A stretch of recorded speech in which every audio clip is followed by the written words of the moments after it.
Hey now! What is up, everybody? My name is Mike Brown, aka Review King MB.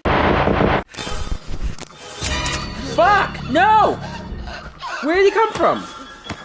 I can't see anything. Oh. Is he asking me? Season 3, Episode 3 of Chucky. And man, this was a crazy episode. We got a lot of answers, which I appreciated, and so therefore I enjoyed the episode title. I got a huge kick out of it. Jennifer's Body, which of course is talking about Jennifer Tilly on the show, but it's also a reference to the Megan Fox horror movie that everybody says sucks and hates, but I enjoy it. So I like that. I like that a lot. You see at the very beginning, finally, what happened to Jennifer Tilly, Tiffany, and Chucky in the cliffhanger in the season 2 finale. I have been waiting 3 episodes to find out. And you see that right on time, the cops arrive. So Chucky does not kill Tiffany. Tiffany gets arrested, or Jennifer Tilly, as they think. And it's kind of played out throughout the entire episode. We keep coming back to, first, we see Jennifer Tilly in prison. And, it's prison, but she has a decent setup. She still has high heels. She still gets cigarettes and gets to do whatever kind of what she wants. And there was a scene, actually, when Lexi, the character, goes to visit Tiffany to ask her about her sister to get answers. And it was this moment where, I guess I already had this thought before, but it was this moment especially where out of all of the main characters, Lexi was the one that showed up first to get answers and to be proactive and to be front and center, right? It's this moment where I realize Lexi needs to be the main character of the show. I like the other 2 kids. I like the other 2 characters. They're fine. But Lexi is a standout, not just from a character standpoint, from what she wants to do to save her sister. Although I'm afraid her sister is probably long gone. But it's just, not only is her character the most interesting, I think the actress is probably the best actress out of the 3. Just saying. And we finally get the court scene of Jennifer Tilly just sort of being Jennifer Tilly. There's a part of me that wants them to kill the Tiffany character off just because of how long she's been around. And you run into a situation where, what more can we do with her? But Jennifer Tilly is a fun character. She does bring in certain amount of energy, a certain amount of quirkiness. I think the humor that comes with Tiffany and Jennifer Tilly, that's more natural than the humor that sometimes can get forced in to Chucky by Don Mancini. I think the Tiffany stuff is usually the most natural and organic comedy that can come with it. So I get why he keeps her around. I do.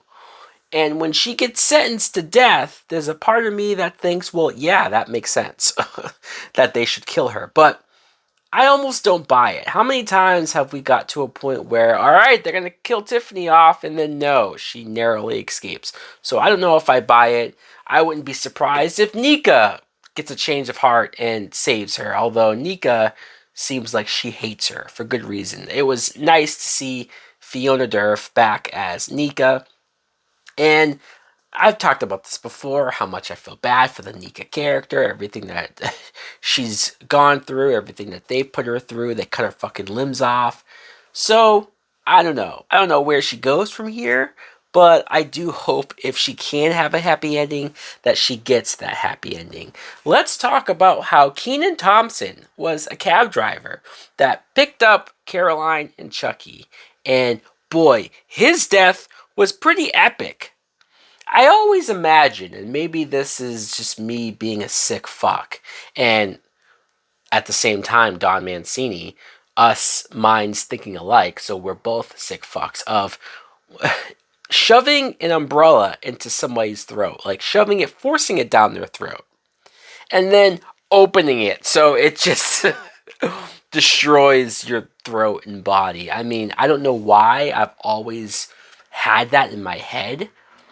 if I made a horror movie, you gotta believe that a kill like this would have been here. Although now it's not original, it's happened, and it feels like Kenan Thompson probably just said, "I want to get killed by Chucky." That sounds like fun, and I get that. It reminds me of Liv Morgan, the wrestler, last year, just coming onto the show and getting killed by Chucky just to say that she has done it, to put it on her resume. So that was amusing. Then we get a horrific scene of Andy, Alex Vincent, who he's been the OG main character of the Child's Play series. We've known him, literally known this actor and the character since he was 6 years old.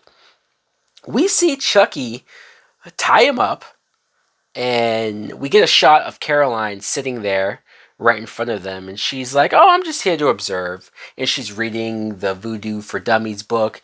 I got a total Harley Quinn vibe from her, just sitting there and being so amused at Chucky's actions and being just along for the ride, not acting like this is terrible or fucked up at all. Not that I think that Chuck is going to go there with her, especially later on. You get a scene where Chucky is very much in a fatherly like role with her, and weirdly enough, it kind of came across as sweet, which disturbing. Yes, disturbing. But speaking of disturbing, Chucky stabs the fuck out of Andy. I mean, it's repeated stabs in the chest. I kind of gasped and freaked out because I'm like, holy shit, they're killing Andy. And then the death got more brutal, more fucked up as he just started stabbing him in the face. And the practical effects is what also sells how hardcore and gnarly the kills are. The gore is on this show. I mean, fuck. This was hard to watch. Now, Chucky then woke up in a hotel. So I'm gonna hopefully assume he was just dreaming about killing Andy. I think. Guys, let me know in the comments below. Was that a dream? I think it was. But it was so brutal and so disturbing of an image that I think I was too numb and too, like, in a bad state of mind to fully, like, if he said openly it was a dream, maybe I missed it. That's why I'm all kind of foggy here. If that was the death of Andy, man, that'd be fucked up. But I think it was a dream. I think. Then we get, Chucky sort of starts to realize his hair's falling out. He's realizing that he's aging in the doll, which we've kind of already had a bunch of times, right? Of Chucky realizing that he's aging in the dolls, but I guess it's further along now. So he goes to see a doctor.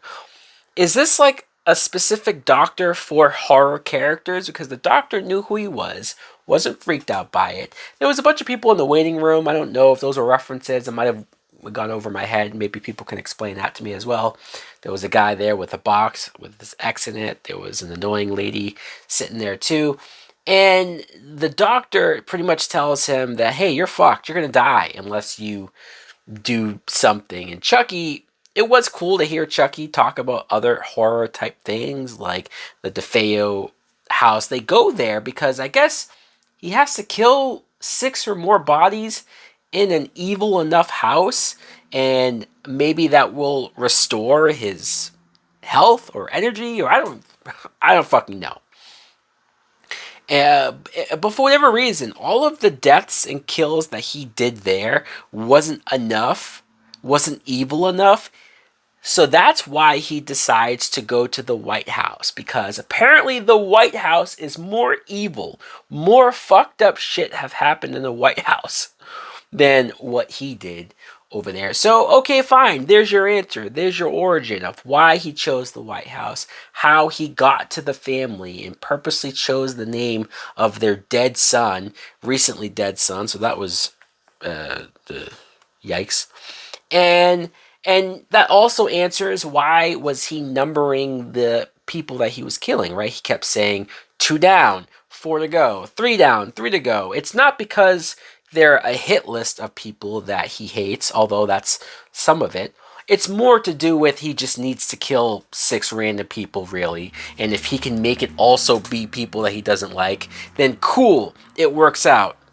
I enjoyed this episode mostly because we got the answers and we got a lot of things to. I wasn't completely like lost at the beginning of the season, but this episode definitely brought things together. It wrapped up stuff from last season, and it sort of put in full effect why Chucky's doing what he's doing this time around. So, guys, what do you think of episode 3 of season 3 of Chucky? Did you enjoy it as well? Thanks for watching. I believe next week is the mid-season finale, so boy, this is going to fly by. Thanks for watching. Like, comment, subscribe. Later!